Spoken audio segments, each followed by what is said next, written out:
السلام علیکم ورحمۃ اللہ وبرکاتہ۔ معزز سامعین کرام، آج میں آپ حضرات کے سامنے حاضر ہوا ہوں کچھ اہم ترین ویڈیوز لے کر کے، کچھ اہم ترین باتیں آپ حضرات کے سامنے رکھوں گا جو دین اسلام سے ہی متعلق ہے۔ سب سے پہلی بات کہ جنات کی پیدائش، اور کیا جنات انسانوں سے پہلے ہی اس دنیا کے اندر آ چکے تھے، اس کے بارے میں آپ حضرات کے سامنے بتائی جائے گی۔ دوسری چیز، حضور صلی اللہ علیہ وسلم کا معجزہ کہ آپ کا سینہ مبارک چاک کیا جانا، ان چیزوں کے بارے میں بھی آپ کو بتلایا جائے گا۔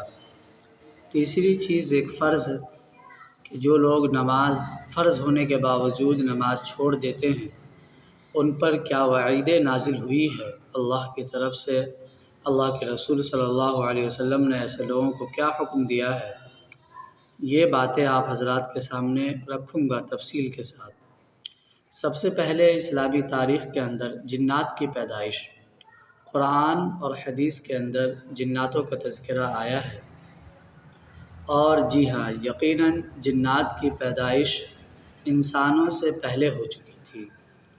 اللہ تعالیٰ نے ان کو آگ سے پیدا فرمایا اور ایک طویل زمانے تک وہ زمین میں آباد رہے، زمین کے اندر رہے، لیکن پھر انہوں نے زمین کے اندر فساد مچانا، ظلم و ستم کرنا، خون بہانا شروع کر دیا، تو اللہ تعالیٰ نے انہیں فرشتوں کے ذریعے سے سمندر کے جزیروں اور دور دراز پہاڑوں کی طرف بھگا دیا۔ ابلیس بھی جنات میں سے تھا، لیکن عبادت زیادہ کرنے کی وجہ سے فرشتوں کا سردار بنا دیا گیا ابلیس۔ لیکن جب اللہ تعالیٰ نے حضرت آدم علیہ نبینا علیہ السلام کو بنایا اور تمام فرشتوں کو سجدہ کرنے کا حکم دیا، تو تمام فرشتے حضرت آدم علیہ السلام کو سجدہ کیے، لیکن ابلیس نے انکار کیا اور تکبرانہ انداز اختیار کیا، اور انہوں نے سجدہ سے انکار کر دیا۔ اور دلیل یہ دی کہ آدم کو مٹی سے بنایا گیا ہے، اور مٹی کی خاصیت ہے نیچے کی طرف جانے کی، اور آگ کی خاصیت ہے اوپر اٹھنے کی، تو میں اوپر والے آدمی ہوں، میں نیچے والے کو سجدہ نہیں کر سکتا، اس کے سامنے جھک نہیں سکتا۔ اسی کو قرآن کریم نے بیان کیا، فسجدوا، کہ تمام فرشتوں نے سجدہ کیا، الا ابلیس، سوائے ابلیس کے کہ انہوں نے انکار کیا، ابا، انکار کر دیا، واستکبر، اور تکبر اختیار کیا، وکان من الکافرین، اور کفر کرنے والوں میں شامل ہو گیا۔ چنانچہ اللہ تعالیٰ نے اس سجدہ کے انکار کی وجہ سے اس کی تمام نعمتیں چھین لی اور انہیں دھتکار دیا اپنے دربار سے۔ اس طرح وہ قیامت تک ہمیشہ کے لیے ذلیل و رسوا کر دیا گیا۔ اور حضور صلی اللہ علیہ وسلم اس دنیا میں انسان اور جنات دونوں کی ہدایت کے لیے بھیجے گئے تھے۔ صرف ہم یہ سمجھ رہے ہیں کہ صرف انسانوں کی ہدایت کے لیے نہیں، بلکہ قرآن کریم کے اندر جناتوں کی ایک جماعت کا تذکرہ موجود ہے جو ایمان لائے، تو جنات اور انسان دونوں کی ہدایت کے لیے آپ صلی اللہ علیہ وسلم بھیجے گئے تھے، اور ایک جماعت نے بھی، جنات کی ایک جماعت نے ایمان لایا۔ تو یہ پہلی بات۔ دوسری بات، حضور صلی اللہ علیہ وسلم کا معجزہ کہ آپ کا سینہ مبارک کو چاک کیا جانا۔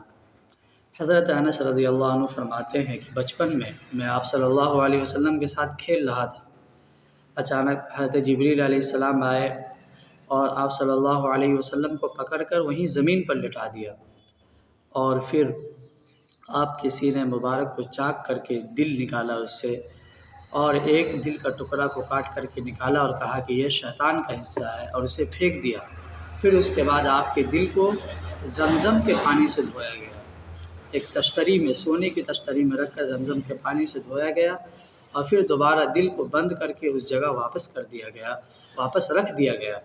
حضرت انس رضی اللہ عنہ فرماتے ہیں کہ آج بھی میں آپ کے دل کے اندر جو وہ نشان و اثرات دیکھتا ہوں، تو یہ حضور کا، نبی کا معجزہ تھا کہ آپ کے دل کو چاک کیا جانا، پھر اس کو دوبارہ اس جگہ رکھ دیا جانا، اور آج بھی اس کے اثرات موجود ہے۔ تو یہ حضور کا مقام ہے اور ان کی شان ہے۔ یہ آخری بات، ایک فرض کے بارے میں، نماز چھوڑنے پر وعید۔ رسول اللہ صلی اللہ علیہ وسلم نے فرمایا کہ نماز کا چھوڑنا آدمی کو کفر سے ملا دیتا ہے۔ ایک حدیث ہے، من ترک الصلاۃ متعمدا فقد کفر، کہ جس نے جان بوجھ کر نماز چھوڑی گویا اس نے کفر اختیار کیا۔ تو کافر اور مومن کے درمیان نماز کا فرق ہے۔ اگر ہم نماز چھوڑ رہے ہیں جان بوجھ کر کے بلا کسی وجہ کے، تو ہماری ایمان کی کمزوری ہے۔ ضرورت اس بات کی ہے کہ اپنے ایمان کو مضبوط کرے، نمازوں کی تعداد بڑھائے، جماعتوں میں شریک ہوں اور اللہ سے ہدایت کی دعا مانگے۔ تو آج کی ویڈیو میں اتنا ہی۔ جنات کی پیدائش کا تذکرہ آپ حضرات کے سامنے رکھا گیا، حضور صلی اللہ علیہ وسلم کا معجزہ، اور پھر جو لوگ نماز جو کہ فرض ہے ان کو چھوڑ دیتے ہیں بلا کسی وجہ کے، ان کو کفر تک کہہ دیا گیا اور کفر کے درجے تک پہنچ جاتے ہیں وہ۔ تو اگر ہم بھی اس میں شامل ہیں تو کوشش کریں کہ اس سے جو ہے بچے اور ان باتوں پر عمل کرے۔ آمین۔ وآخر دعوانا الحمدللہ رب العالمین۔ اور اخیر میں یہی گزارش ہے کہ ویڈیو اگر پسند آئے تو لائک، شیئر اور سبسکرائب کریں، اپنے دوستوں تک اس کو ضرور پہنچائیں۔